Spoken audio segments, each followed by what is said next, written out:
Boa noite, meus irmãos, minhas irmãs. Graça e paz da parte de Deus, nosso Pai, e de Jesus Cristo, nosso Senhor. Eu fico honrado de voltar ao púlpito da igreja, não é? No domingo passado, eu conversei com os irmãos a respeito das recomendações do escritor aos Hebreus. E uma das coisas que foi lembrada aqui foi a exortação que o escritor aos Hebreus fazia da imitação da fé dos guias que nos antecederam, dos guias que nos trouxeram a palavra de Deus. Devemos recordar aqueles homens e mulheres que nos ensinaram o Evangelho e que nos trouxeram à luz, ao conhecimento de Jesus Cristo, o que certamente possibilitou a aceitação de Jesus Cristo pela fé, mediante a fé em nossa vida. E nós fomos agraciados com a bênção de Deus. Hoje nós continuamos dentro desta linha de raciocínio, mas agora caminhando no texto de 2 Timóteo, o capítulo de número 3. 2 Timóteo, o capítulo de número 3. E nós vamos nos dedicar ao trecho que vai do verso 10 ao verso 13. Paulo elogia a Timóteo por sua firmeza e o exorta a permanecer leal à verdade. E diz assim o texto bíblico: Tu, porém, tens seguido de perto o meu ensino, procedimento, propósito, fé, longanimidade, amor, perseverança, as minhas perseguições e os meus sofrimentos, quais me aconteceram em Antioquia, Icônio e Listra, que variadas perseguições tenho suportado, de todas, entretanto, me livrou o Senhor.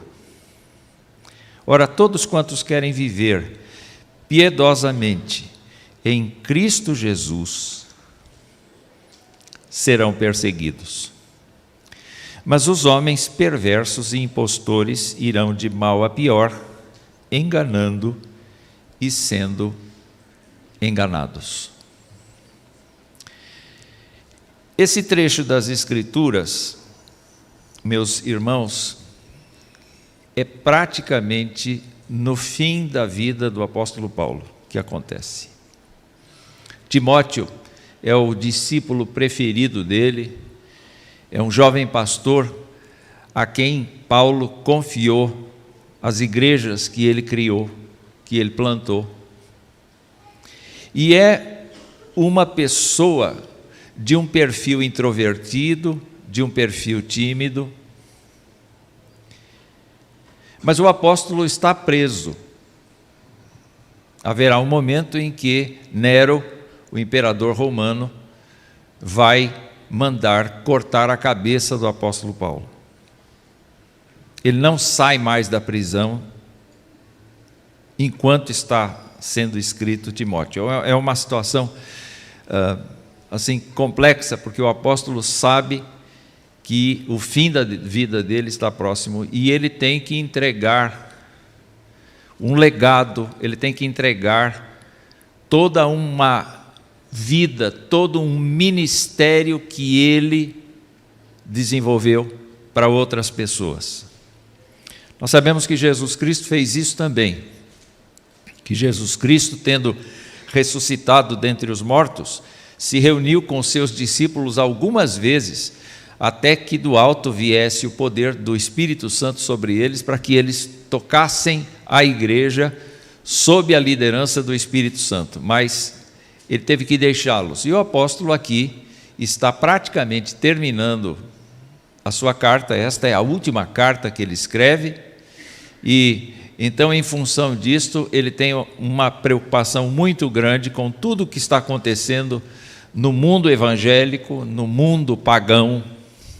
Ele tem uma preocupação com a sociedade humana e ele está deixando para Timóteo aquilo que ele pensa que é necessário, razoável, aquilo que Deus se agrada, melhor dizendo, que deve permanecer no seu discípulo. E eu fico pensando no fato de uma palavra que eu ouvi recentemente, que foi essa: a gente vai à igreja para ouvir o que o mundo precisa. A gente concorda com a fala do pregador, mas aquilo não modifica a gente. Porque a gente sabe que o mundo está em pecado, que o mundo está em crise, que o Brasil está numa situação difícil, mas o apóstolo Paulo não está preocupado em tratar com ele neste momento a respeito do mundo, e sim de como é que ele deve proceder na ausência do próprio apóstolo. Então, vamos caminhar um pouco, olhando inicialmente o contexto que nós temos nesta carta aí. A primeira coisa que nós temos, que eu gostaria de mencionar, é que o apóstolo Paulo está muito preocupado que a igreja que ele plantou, que outros plantaram, está sendo contaminada com erros doutrinários, e muitas pessoas estão surgindo e falando coisas que são incompatíveis com o Evangelho. Eu não sei vocês, mas eu nunca vi tanta briga denominacional na internet como agora. A estratégia diabólica é exatamente no sentido de que os cristãos percam o foco no Evangelho e voltem ou venham a brigar por questões secundárias de doutrina, não primárias, secundárias. Pode, não pode, quem vai, quem não vai, quem é falso, quem é verdadeiro, até mocinhas. Eu vi um vídeo esses dias de uma mocinha bastante prolixa, não sei qual é a qualificação teológica dela, mas falando de quem é falso profeta e quem é verdadeiro profeta, quem é falso pastor, quem é verdadeiro pastor. Não é de hoje que a gente verifica que há gente que se apropria da Escritura e a modifica do jeito que quer, e a interpreta do jeito que quer. Não é de hoje que isso acontece. Desde os tempos da igreja primitiva, nós encontramos esse fenômeno de pessoas se pondo como evangélicas quando na verdade não são.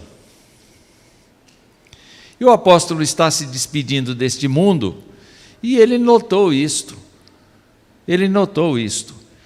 Tanto havia aqueles que iam atrás dele, afirmando que o evangelho de Paulo não era legítimo, porque havia necessidade de circuncisão, havia necessidade de obediência a todos os ritos judaicos, além de aceitar Jesus, como também havia gente que já estava debatendo a respeito da divindade de Jesus Cristo. Será que Jesus Cristo era realmente uma pessoa só?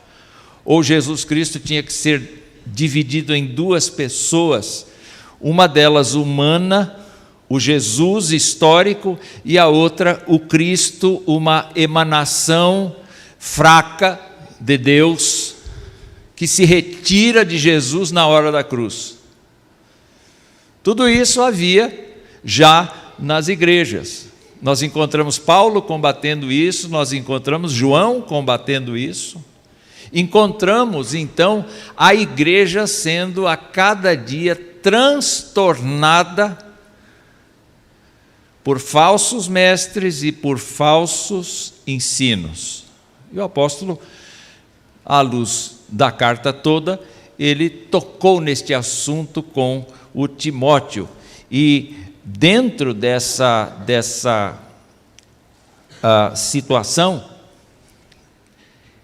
ele diz para Timóteo o que está escrito no capítulo 2, verso 15: procura apresentar-te a Deus aprovado, como obreiro que não tem de que se envergonhar, que maneja bem a palavra da verdade. Ou seja, no meio de tanta dificuldade, de tanta insegurança doutrinária, de tantas afirmações soltas, sem contexto nenhum, o Timóteo tinha que saber onde estava cada coisa na Bíblia, saber entender a cristologia do Antigo Testamento, saber entender as promessas referentes ao Messias e manejar isso muito bem.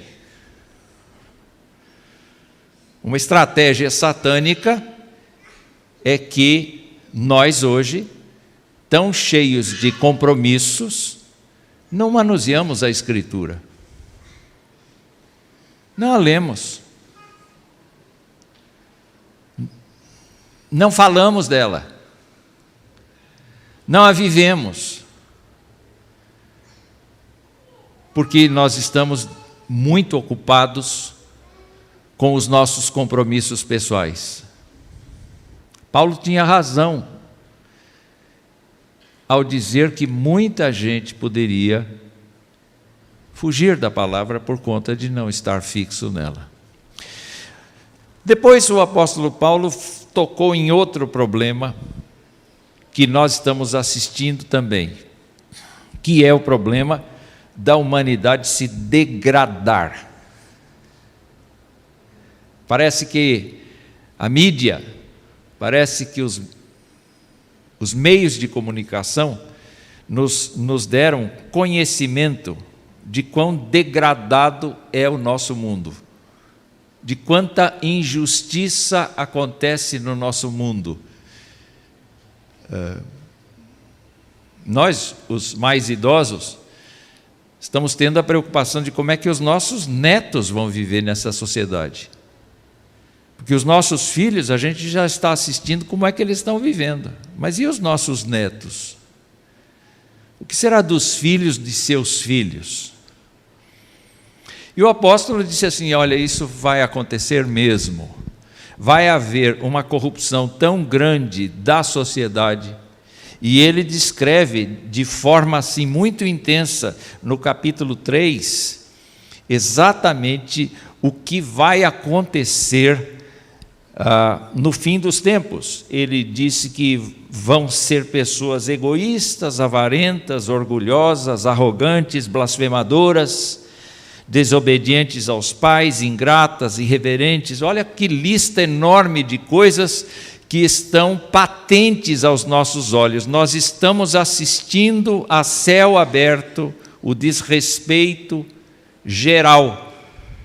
E o apóstolo, então, ao tocar neste assunto, ele vai, então, conversar com Timóteo a respeito de como Timóteo deve se comportar diante de ensinos falsos, de mestres falsos e de uma sociedade degradada, que é o nosso caso. Não é o nosso caso? É o nosso caso. Nós precisamos de ajuda neste momento. Então, é assim que ele começa falando a respeito do que Timóteo deve fazer. E ele começa o nosso texto dizendo assim: tu, porém, tens seguido de perto o meu ensino. Vamos nos lembrar que o apóstolo Paulo era perito em Antigo Testamento. Ele tinha sido um bom fariseu. Na sua geração, ele era um dos mais destacados. Ele conhecia o Antigo Testamento de cor. O erro dele, antes da conversão, era não enxergar Jesus no Antigo Testamento. Era se apoiar no mérito, na meritocracia, no mérito próprio, baseado na lei oral que ele tinha decorado, 613 mandamentos. Mas quando Jesus Cristo entra na sua vida, ele percebe que muita coisa do que ele conhece, muita coisa pode ser continuada. A vida ética pode ser continuada. A lei de Deus pode ser cumprida, não como norma de salvação, mas como norma de conduta. Você pode imaginar um crente que tem mais de um Deus? Você pode imaginar um crente que eventualmente fale o nome de Deus em vão? Você pode imaginar um crente que não ame pai e mãe? Um crente que seja homicida? Um crente que seja adúltero? Claro que isso não pode acontecer. Mas todas estas normas de Deus não são suficientes para a salvação. A Bíblia nos instrui a respeito de que somente pela fé em Jesus Cristo é que uma pessoa é salva. Só que o apóstolo Paulo foi uma coluna doutrinária para a igreja. Ele, e junto outros escritores do Novo Testamento, são aqueles que nos dão as doutrinas da graça. São aqueles que nos falam da justificação em Cristo, são aqueles que nos falam da regeneração que há em Cristo, da presença do Espírito Santo na vida das pessoas, a conversão da alma, como será a segunda vinda de Jesus Cristo. Quer dizer, além de conhecer o Antigo Testamento, o apóstolo Paulo foi enchido de autoridade para nos dizer o que vai acontecer no futuro. E Paulo está dizendo assim: não esqueça da minha instrução. E eu quero dizer para vocês que é fundamental para você e para mim, para vivermos neste mundo sem tombarmos diante das doutrinas falsas ou sem nos escandalizarmos com a humanidade caída, sabermos que ela é real, sabermos que ela existe, sabermos que ela precisa ser evangelizada. Nós precisamos da instrução que vem da palavra do Senhor. A gente precisa estudar a Bíblia, gente. A gente precisa estudar o que os apóstolos disseram, o que Jesus Cristo disse. Nós precisamos gastar tempo do nosso tempo conhecendo as Escrituras, muito mais do que nós conhecemos como é que se mexe num celular, muito mais como é que se mexe, como é que é a novela das sei lá que horas, que eu não sei mais que hora que passa a novela nesse país. Muito mais do que o nosso trabalho, muito mais do que a nossa especialidade profissional, muito mais do que a matéria que a gente tem na escola, muito mais, a gente precisa conhecer muito mais de Deus e da sua vontade e da sua palavra, e isso se dá pelo processo de instrução. O apóstolo Paulo era um professor de teologia, era um mestre da palavra, era um visionário das coisas de Deus. Ele também fala do fato de que era necessário que Timóteo tivesse um modo de viver, um procedimento que fosse compatível com essa escritura, com essa instrução.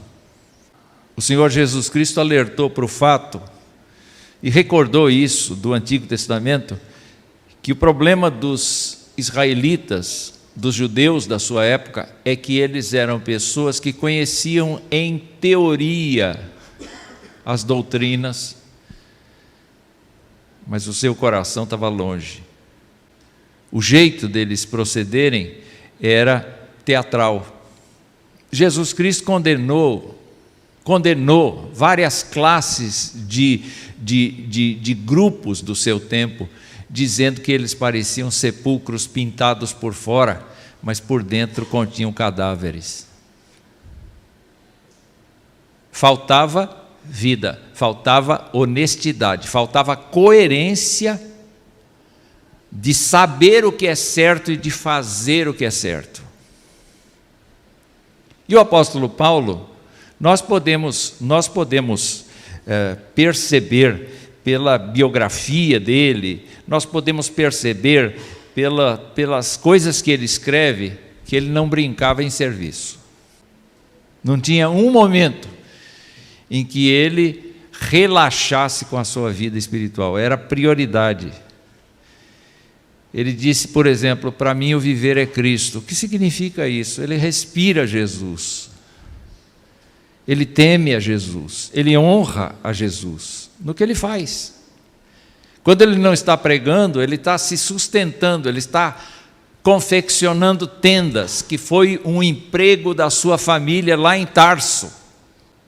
E eu posso imaginar como é que o apóstolo Paulo tece as suas tendas, como ele costura as partes, como ele prepara tudo aquilo.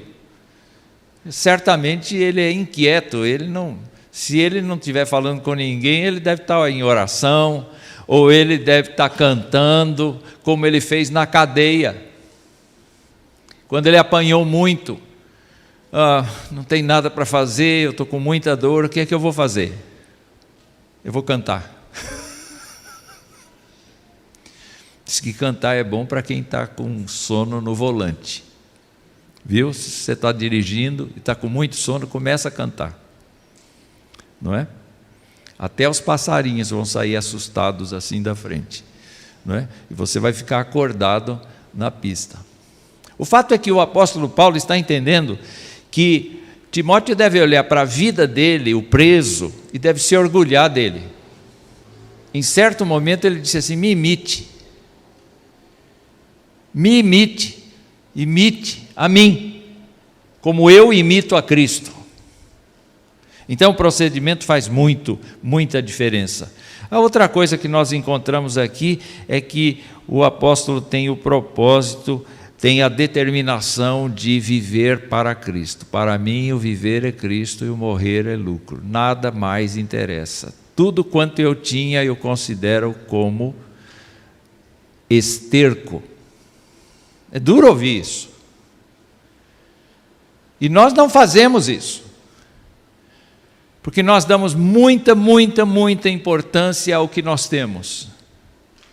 Seja a cultura, seja a posição social, seja o dinheiro que a gente tem, seja enfim, o trabalho. A gente se orgulha de coisas que não têm necessidade de serem motivo de orgulho. O orgulho de Paulo era Jesus. Eu quero conhecer Jesus e ser semelhante a Ele, quero compartilhar o sofrimento dele. Paulo, se vivesse no nosso tempo, ele seria o mesmo Paulo. Porque na época dele a sociedade humana era tão perigosa quanto é hoje. Tem diferença. O ser humano sempre foi pecador. E por conta disso, não haveria diferença. O Paulo seria mais atualizado tecnologicamente, mas não moralmente. Entende? Então, se ele vivesse do mesmo jeito, tanto lá quanto aqui, isto serve para nós também. Nós devemos pensar exatamente no fato de que a nossa vida deve ser uma vida de propósito. E qual é a vida de propósito? É ser crente em Cristo. Depois ele fala de fé, e eu não posso duvidar da fé do apóstolo Paulo, tanto no sentido de crença, quanto no sentido de confiança.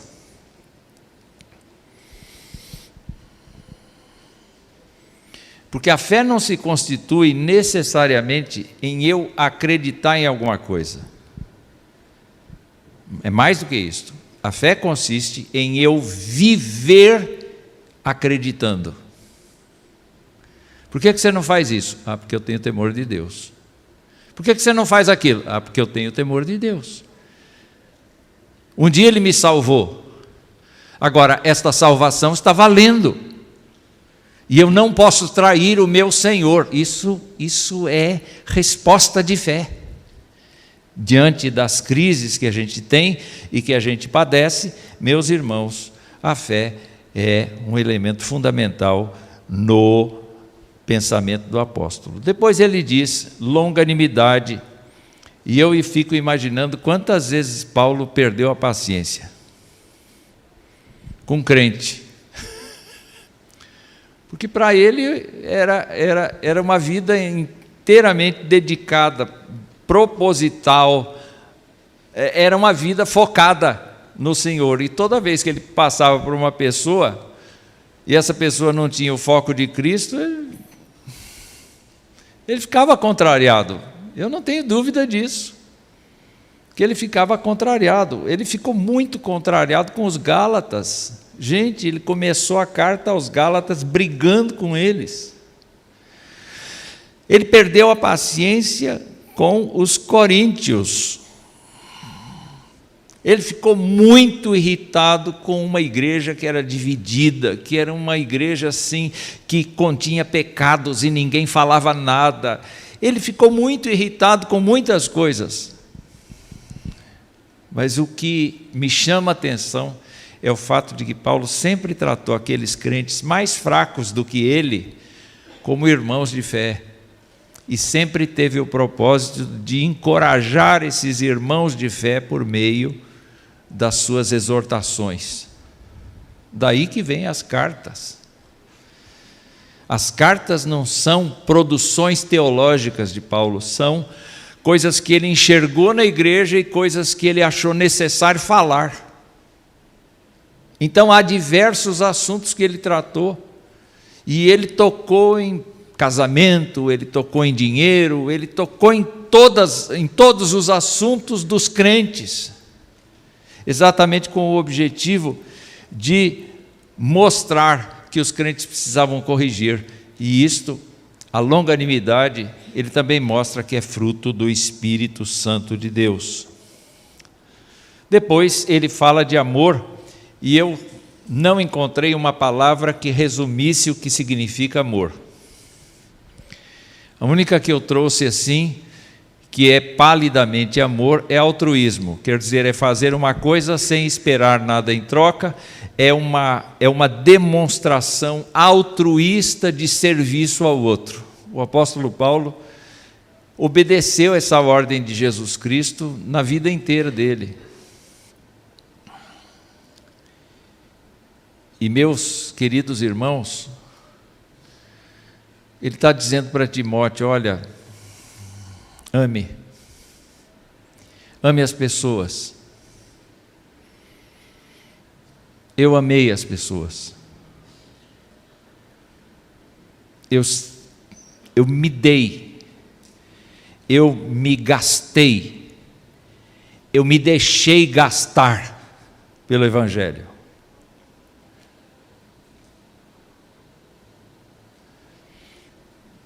Em certa ocasião, vocês lembram? Ele estava mal de saúde, não é? Ele tinha um problema de saúde que vinha desde a conversão dele, e ele então disse para Deus curá-lo. E Deus respondeu para ele assim: não.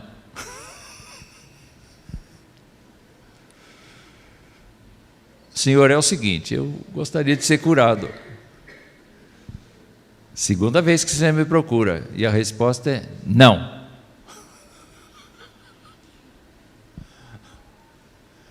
Senhor, a Bíblia me ensina a ser perseverante. Vamos lá, eu quero ser curado. Já te falei, uma vez, duas vezes, você é surdo? Não. Mas eu vou te explicar por quê. A minha graça basta. A minha graça te basta, porque o meu poder, ou o poder, se aperfeiçoa na fraqueza. Compreendi. Ele não perdeu o amor a Deus, ele não perdeu o amor à obra, porque Deus disse não para ele. Ele disse: então é isso. Quer dizer, se Deus usa a fraqueza da gente, eu vou me gloriar no fato de não enxergar nada em ninguém. Tem problema se Deus me usa para curar outros, mas não me cura, porque eu sei que quando eu sou fraco, aí Ele entra com a força dele. E Paulo viveu neste amor, e por conta disso ele foi constante no seu ministério. Então estão aí as coisas que ele falou positivas. Você pode me ajudar lendo as palavras do lado esquerdo? No que a gente precisa crescer? Vamos lá?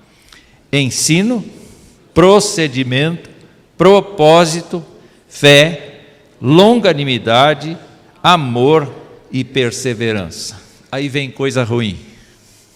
Quando uma pessoa tem isso na sua vida, ela não tem sucesso humano necessariamente. Porque o apóstolo vai dizer o seguinte: você viu de perto que variadas perseguições tenho suportado. Uma pessoa que vive por esses princípios vai sofrer, porque não se ajusta mais ao mundo, não concorda mais com o mundo, não tem nada a ver mais com este mundo, com a forma dos outros pensarem. E meus queridos irmãos, olhando para isto, as pessoas recuam, porque se eu for pressionado, se eu for ofendido, eu tenho que me proteger, eu tenho que sair de cena, eu tenho que desaparecer, eu tenho que me esconder, porque eu não quero ser rejeitado. Isso é o que o velho homem mostra. O velho homem na gente quer se manifestar e quer crescer e autoproteger-se. Mas o novo homem não tem medo. Ou se tem temor, não é uma pessoa que perca a constância. Na verdade, a gente verifica pela lista de Hebreus, por exemplo, dos homens da fé, das mulheres da fé, que eles simplesmente prosseguiram na sua vida como se não ouvissem mais nada. Então, que variadas perseguições tenho suportado. Falou no início do verso 11 das minhas perseguições e falou também dos sofrimentos. O apóstolo Paulo apanhou muito. Gente, ele foi violentado nesse sentido, ele apanhou muito. Teve uma ocasião que ele tomou tanta pedrada que ele foi dado como um morto. Os seus apedrejadores entenderam que ele estava morto, porque ele ficou inconsciente.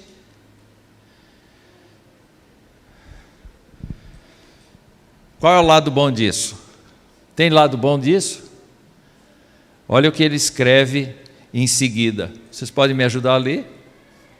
O Senhor fortalece seus filhos e os livra como lhe apraz. Porque ele disse assim: olha, que variadas perseguições tenho suportado, de todas, entretanto, me livrou o Senhor. Eu não morri, eu continuo aqui, eu continuo servindo ao Senhor, não importa o que tenham feito comigo, não importa o que tenham dito a meu respeito.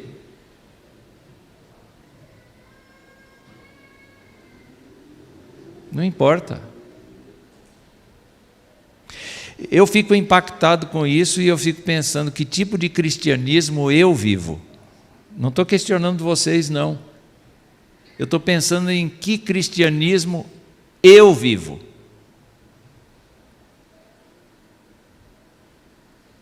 Gente, eu tenho me aventurado a fazer meditações num canal do YouTube. O meu canal é modesto, eu não faço propaganda para ninguém. Eu não sei como tem gente que ainda vai lá e me acha. Mas eu queria dizer uma coisa para vocês. Eu já recebi alerta de pessoas dizendo: olha o que você fala. porque o que você fala vai ser usado contra você. E é isso mesmo. Então, o que fazer? Algo precisa ser feito. O mundo precisa saber que Jesus Cristo salva. Alguém tem que fazer alguma coisa. Eu, se fosse você, abria um canal no YouTube e começava a pregar o Evangelho. Do mesmo jeito que eu. Se eu posso, tu podes, ele pode, nós podemos, vós podeis, eles podem. A igreja precisa se pronunciar diante do mundo, mesmo que ela seja pressionada. Por quê? Porque quem livra não é a gente mesmo, é o Senhor que livra. Então nós precisamos ter esta postura que o apóstolo Paulo disse assim: você tem seguido de perto isso, então ande por isso também.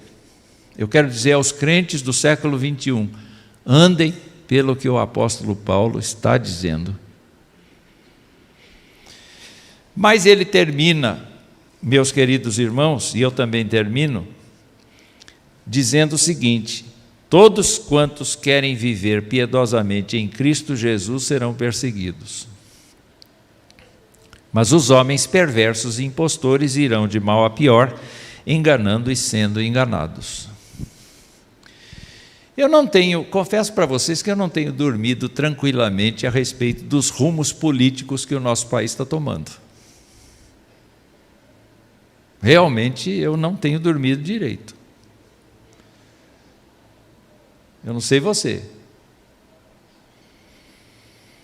Porque nós estamos assistindo coisas difíceis de compreender. Os documentos formais da nação não valem mais nada.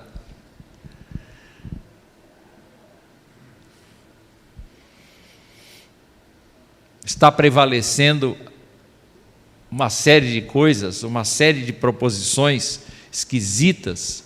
De repente você vai ter que controlar o som que a igreja faz aqui, porque se algum vizinho disser que está alto demais, pode te pôr na justiça, e a justiça vai acatar o vizinho, independentemente de quem esteja congregando na igreja. São coisas esquisitas. E eu fiquei pensando em qual lado eu, como crente, devo caminhar. E eu só tenho duas opções, eu não tenho três opções.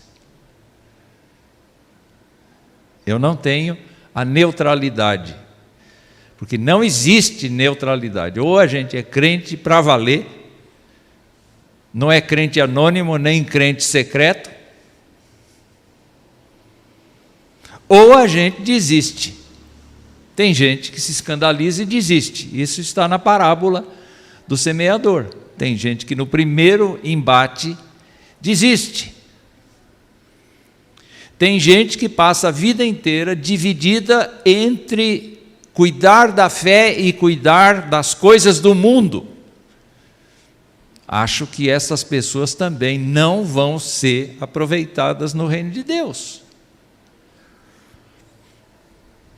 Qual é o lado que nós estamos? Tem um lado que vai para a direção de Deus, mas tem um preço a pagar. E não vai ser um preço a pagar de grupos ideológicos. Outro dia eu estava vendo um trecho da mensagem do pastor Paul Washer, e ele estava dizendo: olha, não são os grupos que defendem determinadas ideologias que vão perseguir a igreja, não, vai ser o Estado. É o Estado que vai dizer: vocês estão incomodando, vocês têm uma doutrina incompatível com a nossa postura agora, vocês estão fora. E é o Estado quem vai acabar norteando a forma como os cidadãos terão que viver, inclusive com a religião. É o que o Paul Washer estava dizendo. Então, para justificar as atitudes, haverá leis específicas que combatem os valores cristãos. Haverá o endurecimento da sociedade, está previsto na Escritura. Para que direção eu vou? Para a direção de Deus ou vou para a direção de onde eu me sinto mais confortável? A resposta, eu acho que é simples. É muito simples. Se eu quiser viver de acordo com os princípios do Evangelho, se eu quiser viver de acordo com a vida de Jesus, eu vou sofrer pressão contrária o tempo todo. O primeiro a fazer pressão vai ser o próprio diabo, e depois a sociedade que jaz no diabo.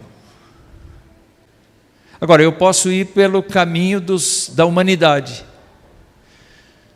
O que acontece com o caminho da humanidade é que a humanidade está cheia de proposições, algumas delas até interessantes, mas que não deixam de ser sofismas, não deixam de ser conceitos errados.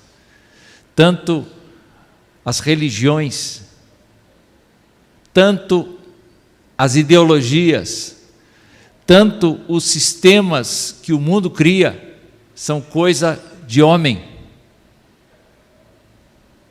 E neste processo todo, está havendo isto. Paulo afirma aqui que os homens perversos e impostores irão de mal a pior, isto é, vão ficando cada vez mais devassados, cada vez mais implicados com a mentira, cada vez mais destruídos pela mentira, porque ao tempo que eles gastam enganando, outros também gastam as suas energias em enganar os primeiros. A igreja não pode adotar esta prática de viver enganada e enganando. A igreja precisa crescer na vida piedosa. E eu quero encorajar os meus irmãos aqui a viverem para Cristo. Mas como a gente vai viver para Cristo? É aquilo que nós vimos em tudo quanto o apóstolo Paulo viveu. Vamos repetir essa lista? Vamos lá? Ensino, procedimento, propósito, fé, longanimidade, amor e perseverança.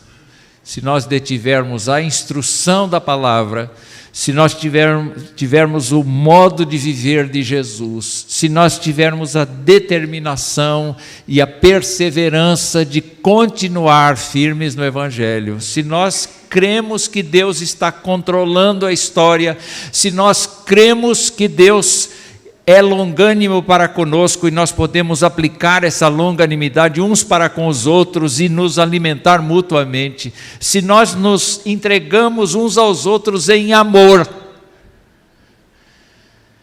e reconhecemos que necessitamos uns dos outros para manter a fé, se nós formos constantes, ainda que venham as perseguições, nós seremos mais que vencedores por meio daquele que nos chamou. E é isso que eu devo dizer a você. Deus ama você. Deus entregou seu Filho por você.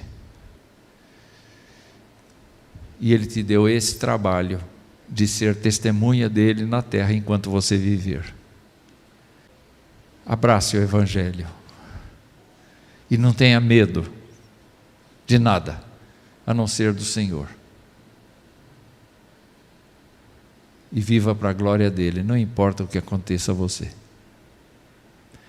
Porque nós precisamos desesperadamente de crentes que não enganem, nem que sejam enganados.